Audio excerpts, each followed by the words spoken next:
Olá, meus amigos, olá, meus irmãos. Nós estamos aqui trazendo para vocês a proposta de um aprendizado da história da Igreja Adventista do Sétimo Dia. Uma história inserida no contexto da mensagem que foi legada a essa igreja, e nós vamos trazer em etapas de palestras. Vocês vão poder acompanhar no vídeo, em PowerPoint, e vão poder acompanhar os textos, bem como a nossa apresentação. Eu gostaria de convidar você, meu irmão, minha irmã, meu amigo, minha amiga, para nós agora fazermos uma oração e pedirmos a guia do Santo Espírito de Deus para avançarmos com o nosso estudo. Senhor Deus bendito, nosso Pai misericordioso, nosso Criador, mantenedor de nossas vidas, sustentador da história dessa terra, nós te damos graças, Senhor, por causa da tua imensa sabedoria, por causa do teu imenso amor pela raça humana que habita aqui nesse local. Nós queremos te pedir a tua guia agora nesse estudo, que as pessoas que estão agora nesse momento assistindo essa palestra, essa análise, elas sejam guiadas por ti, ó Santo Espírito, a fim de que elas possam aprender, crer na tua verdade, aceitá-la para as suas vidas e vivenciá-la e passá-la para outros. Te agradecemos, Senhor, e pedimos essas bênçãos, em nome e pelo amor do Senhor Jesus Cristo. Amém. Abra sua Bíblia comigo no livro de Provérbios, capítulo 22, verso 28. Provérbios 22, verso 28. A Bíblia Sagrada nos traz uma mensagem extremamente importante. Simples e direta, o Senhor Deus nos fala assim: não removas os marcos antigos que os teus pais estabeleceram. O que isso ensina para você e para mim? Não removas os marcos antigos. Pode ser que na sua Bíblia tenha os limites antigos, mas a mensagem é a mesma, que os teus pais estabeleceram. Nós, como um povo, o povo adventista do sétimo dia, nós nascemos de um contexto profético.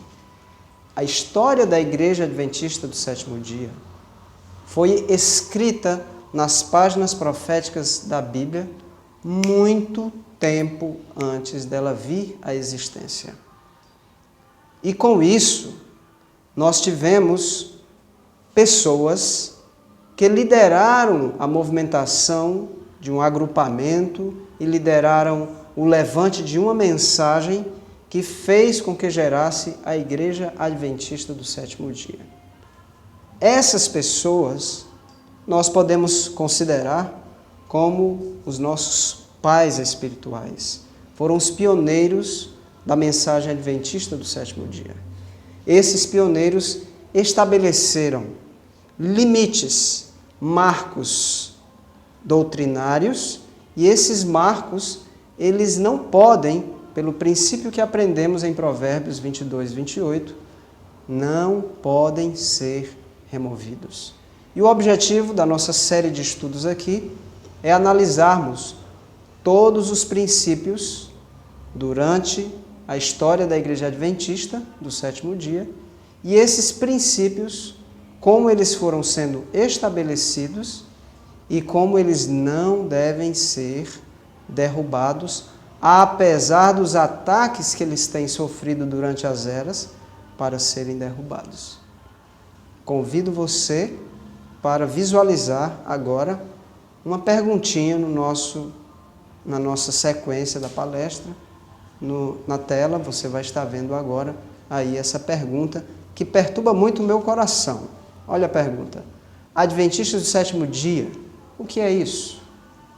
Se você ouve alguém falando assim, perguntando assim, e você é um adventista do sétimo dia, com certeza você vai sentir tristeza no seu coração. Porque das duas, uma. Ou a pessoa não está nem aí para o conhecimento da história dessa igreja, da razão da existência dessa igreja, ou, mais provável, você e eu não estamos fazendo a nossa parte em divulgar o evangelho dessa igreja que carrega o seu nome. E aí está o elemento de tristeza do meu coração quando eu ouço essa pergunta ser feita. E eu gostaria de esclarecer a todas as pessoas que, porventura, fazem esse tipo de pergunta, todas as respostas que elas precisam ter para que depois dessa sequência de estudos, nós então terminemos com todas as dúvidas e questionamentos. Nós vamos seguir a sequência e você vai ter a oportunidade de ver que no canto direito da sua tela haverão textos bíblicos. E esses textos bíblicos nós nem sempre analisaremos. É para o seu apoio, para a sua ajuda, para que você possa analisar com calma aí na sua casa, tá certo?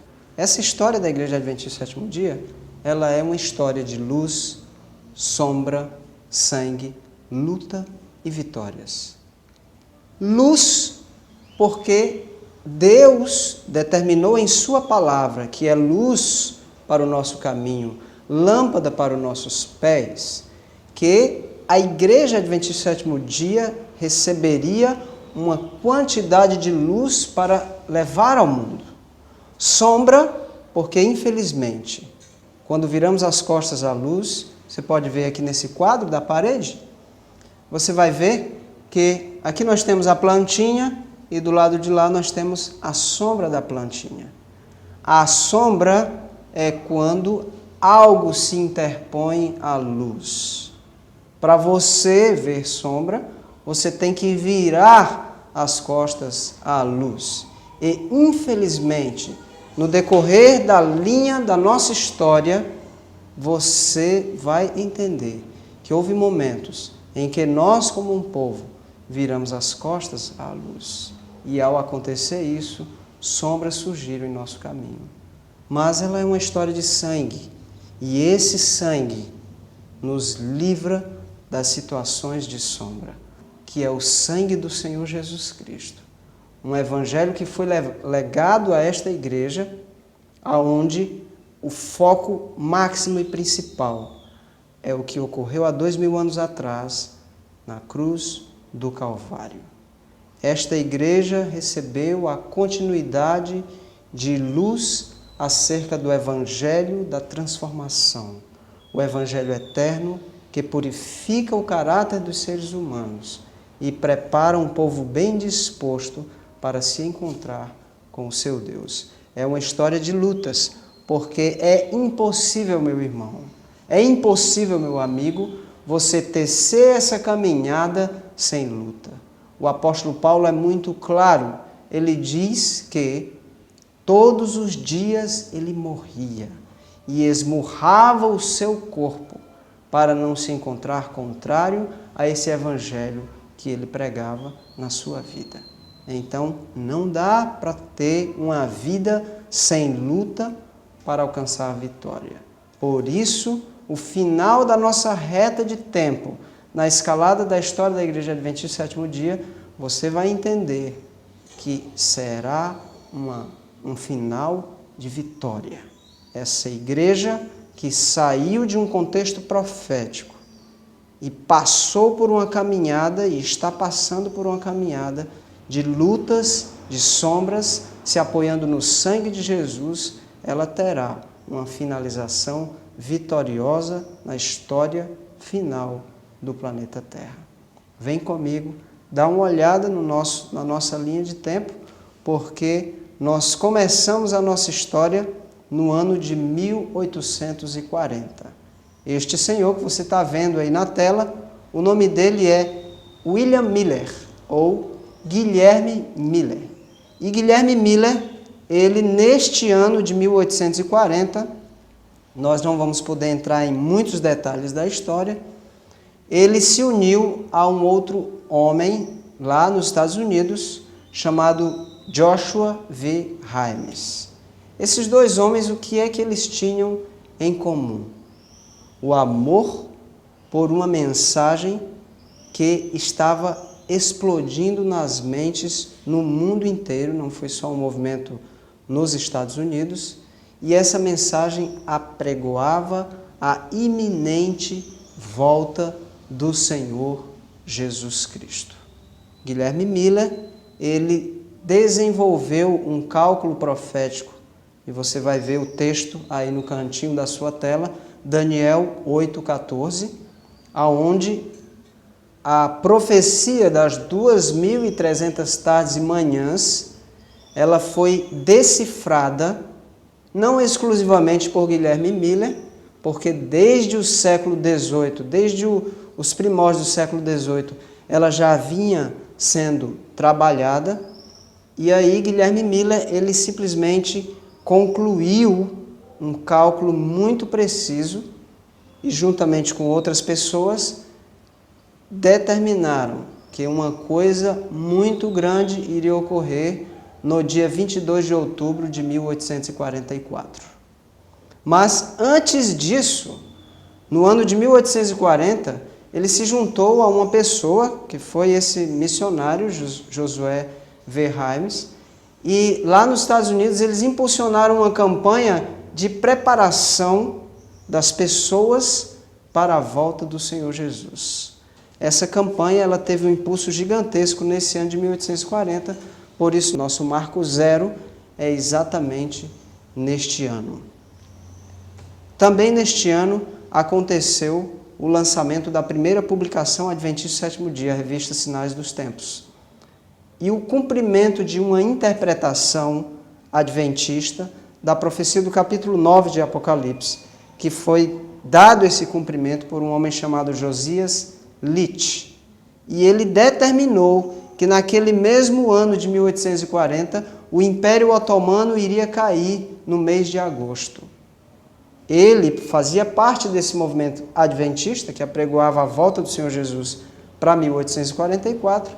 Eram pessoas que analisavam a história do planeta Terra, das nações do planeta Terra, juntamente com o contexto profético da Bíblia, e ele conseguiu determinar, por A e mais B, que o Império Otomano iria cair em agosto daquele ano. Todas as pessoas da nação americana que estavam ligadas a essa questão ficaram esperando o cumprimento. E exatamente em agosto de 1840, o Império Otomano caiu. Quando isso aconteceu, a campanha pelo movimento adventista fervilhou nos Estados Unidos da América e no mundo. Mas o tempo foi passando e chegou então 1844. Cerca de 50 mil pessoas nos Estados Unidos estavam preparadas para receber o Senhor Jesus e para serem recebidas nas nuvens dos céus. Como você vê aí na sua tela, houve um grande desapontamento neste ano. De 1844, dia 22 de outubro chegou e Jesus Cristo simplesmente não voltou. Aquelas milhares de pessoas que estavam esperando a volta do Senhor Jesus foram decepcionadas.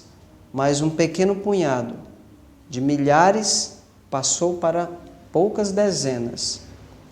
Estas poucas dezenas, elas passaram a estudar a Bíblia, a analisar. A noite inteira do dia 22 de outubro de 1844 para o dia 23 de outubro, elas passaram em oração, clamor ao Senhor e estudo da sua palavra. E lá no livro de Abacuque, no capítulo 2, verso 3, elas receberam um alento, aonde o profeta do Senhor diz que a visão é certa e o seu cumprimento é fiel e verdadeiro. Se tardar, mas não falhará. E quando eles ouviram isso, da palavra de Deus, veio um alento ao seu coração. E então eles correram no amanhecer do outro dia para atravessar um campo de milho, 2 homens. Um deles se chamava Hiram Edson. E eles juntos foram objetivados a levar para um outro grupo de irmãos decepcionados e desapontados levar aquela mensagem de alento que Deus havia trazido ao coração deles lá no livro de Abacuque. Quando eles chegaram no meio de um milharal, que eles estavam atravessando uma fazenda, irmão Edson ficou pasmo, olhando para cima, parado.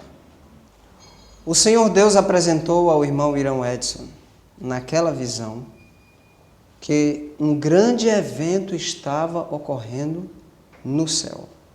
Ele viu o Senhor Jesus sair do lugar santo do santuário celestial e adentrar no lugar santíssimo. Lá ele iria começar uma nova obra. E foi voltado à sua mente ao texto de Hebreus capítulo 8, verso 1, 2 e 5, onde a Bíblia Sagrada nos ensina que existe um santuário no céu, que este santuário no céu é o original e que o santuário terrestre foi feito à semelhança do original.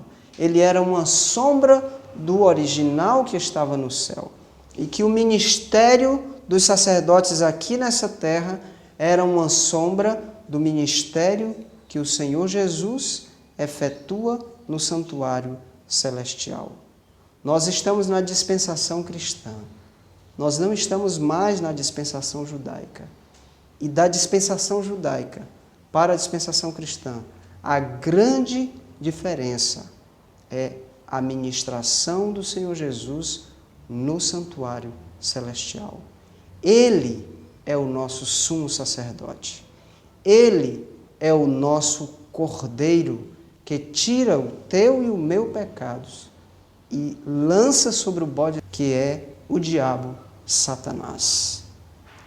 Jesus, então, no dia 22 de outubro de 1844, começou uma sequência final da sua obra no santuário celestial. Isso foi compreendido plenamente, de forma gradativa, por nossos pioneiros. E eles chegaram a um sistema de verdades extremamente consistente com a palavra profética e com as ocorrências nos cálculos que Guilherme Miller havia feito no início. Isso foi um alento para cada um deles, porque eles descobriram, apesar de um pequeno punhado, que eles estavam no caminho correto. Erraram não no cálculo, erraram sim no que seria a purificação do santuário. Pensavam eles, na forma errada, que este santuário seria o planeta Terra. Mas isso foi gerado por uma crendice que havia entre todas as igrejas de que a Terra era o santuário de Deus. A Bíblia não fala isso. A Bíblia nunca falou isso. E ao pesquisar na Bíblia, ao deixar a tradição de lado, eles começaram a dar um novo passo no avanço desse sistema de verdades que Deus estava trabalhando gradativamente para conceder a esta igreja.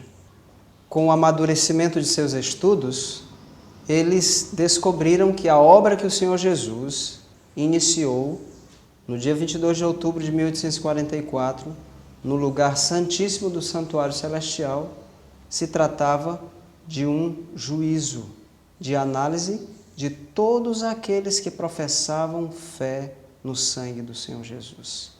Este juízo investigava a vida de cada pessoa e começava a decidir os casos daquelas pessoas que eram professos cristãos.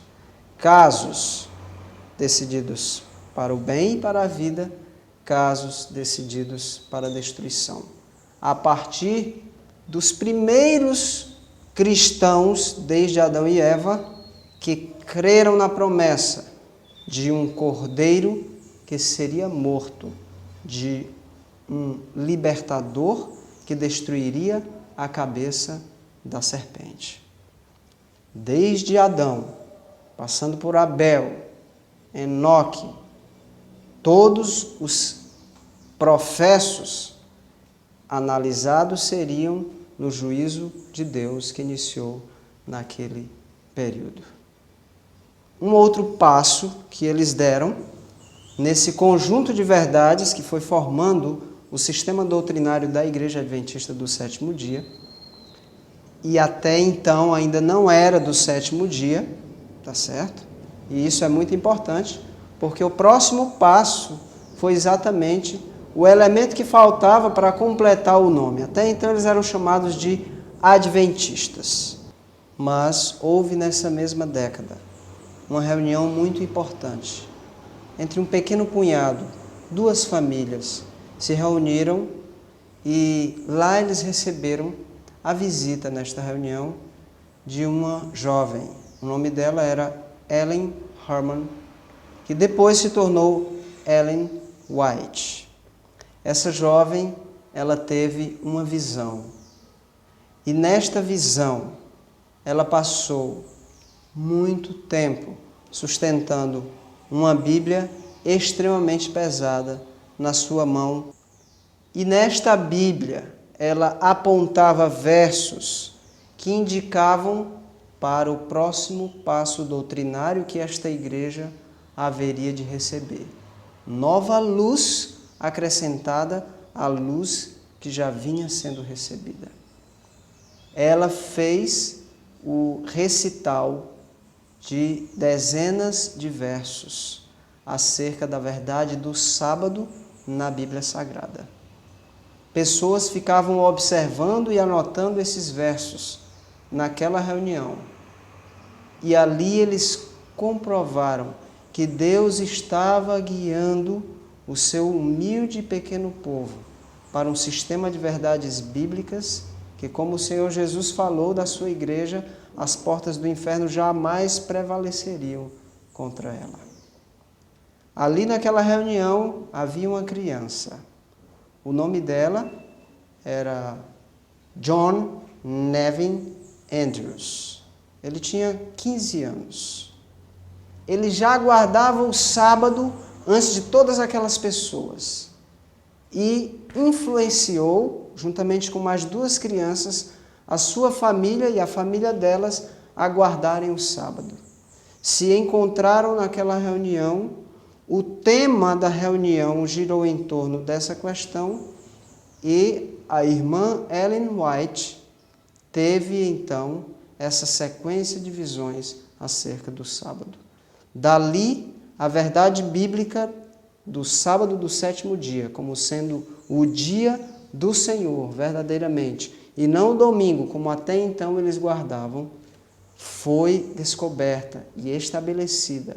E até hoje, a Igreja Adventista do Sétimo Dia vive e apregou essa verdade, e assim o será até a volta do Senhor Jesus. Pois bem, no ano de 1863, já algumas décadas passadas, a serva do Senhor, neste ano, a irmã Ellen White, ela foi agraciada com uma visão. Uma série de visões, na verdade. E nesta série de visões, o Senhor Deus, ele foi propício a nos dar como um povo a reforma de saúde. Um sistema de verdades sobre como manter a saúde do nosso corpo em estreita ligação com a saúde da nossa mente e com a comunhão espiritual com o nosso Deus. Lá em 1 Coríntios, capítulo 10, verso 31, você pode abrir a sua Bíblia e vai ler o seguinte: portanto, quer comais, quer bebais, ou façais qualquer outra coisa, fazei tudo para a glória de Deus. Você vai aprender, se é que não já aprendeu, que a glória de Deus é o caráter do nosso Deus. E a Bíblia está ensinando que na sua comida, na sua bebida, em qualquer coisa que você faça, você deve fazer para o crescimento do seu caráter, chegar ao reflexo do caráter de Deus. Só que você só vai poder alcançar isso, meu amado, meu irmão, se você viver em harmonia com as leis que Deus te dá. E essas leis abrangem as leis de saúde, como o nosso povo recebeu na década de 1863. Eu faço um apelo para você.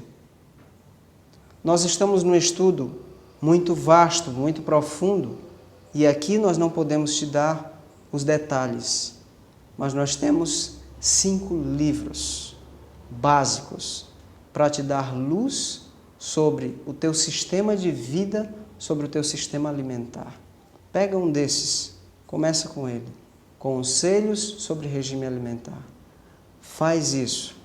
Começa um estudo e uma leitura. E aquilo eu tenho certeza vai ser uma bênção para a tua vida e para a vida dos teus familiares. Nós vamos nos encontrar na próxima palestra, seguindo nessa data de 1863, onde você vai conhecer sobre a organização da Igreja Adventista do Sétimo Dia. Vamos orar. Senhor Deus, eu te agradeço pela luz que o Senhor concedeu ao nosso povo, pela graça que o Senhor vem nos acompanhando, nos dando o espírito de profecia para trazer luz torrencial, vinda da Tua Santa Palavra, a fim de que nós não percamos a linha, Senhor Deus, que Tu tens para cada um de nós. Te agradeço, Senhor, pela Tua imensa misericórdia e bondade em nos instruir nesse caminho de luz. E te imploramos que não viremos jamais as costas para Ti e para a Tua luz, para que não venhamos a sofrer com as sombras das trevas. Te pedimos que o sangue de Jesus seja derramado sobre nossas vidas e que o Senhor nos dê poder para vencermos aquilo que precisamos vencer, para alcançar no dia a dia de nossas lutas a vitória que o Senhor tem para cada um de nós. Te agradeço e te peço as Tuas bênçãos, em nome de Jesus. Amém.